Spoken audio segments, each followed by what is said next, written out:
C'est l'heure du journal de l'Afrique. Soyez les bienvenus sur France 24. À la une ce soir, la colère de l'opposition guinéenne. Les militaires au pouvoir ont confié l'organisation du référendum constitutionnel et des élections de 2025 au ministère de l'Administration.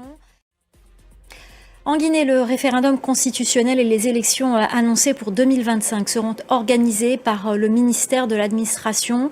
Une décision des militaires au pouvoir dénoncée par plusieurs partis politiques. Les principales formations d'opposition réclament le rétablissement de la Commission électorale nationale indépendante. La correspondance à Conakry de Malik Diakité. En bref, cette première visite à Kinshasa du président togolais Faure Gnassingbé. Il est le nouveau médiateur de l'Union africaine.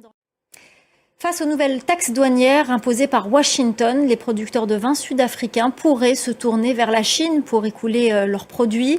C'est une option sérieusement envisagée. Laurent Berstécher. On vous le disait hier, l'attaquant international gabonais Aaron Boupenza est décédé mercredi à l'âge de 28 ans.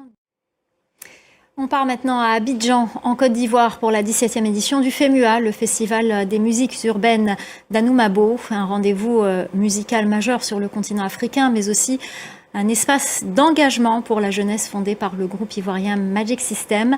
Nos envoyés spéciales Fatima Tawan, Armel Co, Clémence Valère et Aurélie Couman couvrent pour nous cet événement. À Paris, le musée du Quai Branly propose une exposition consacrée à la mission Dakar-Djibouti, une exposition sous forme de contre-enquête.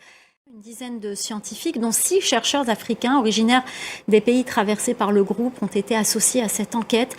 Parmi eux, Hugues Eumen, directeur du Musée national du Cameroun, co-commissaire de l'exposition et chercheur. Merci beaucoup d'être avec nous ce soir.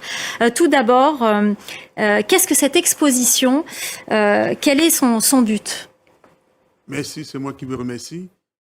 On a bien compris l'importance de ces objets. Ce n'étaient pas que des objets, c'était des objets qui avaient des significations et une signification parfois spirituelle. Merci beaucoup Hugues Eumen, directeur du Musée national du Cameroun, co-commissaire de cette exposition et chercheur. Merci infiniment d'être venu nous parler de cette exposition au musée du Quai Branly à Paris. Mission Dakar-Djibouti, une contre-enquête sur cette expédition qui a servi de prétexte pour piller des objets sur le continent africain. Restez avec nous, l'info continue sur France 24.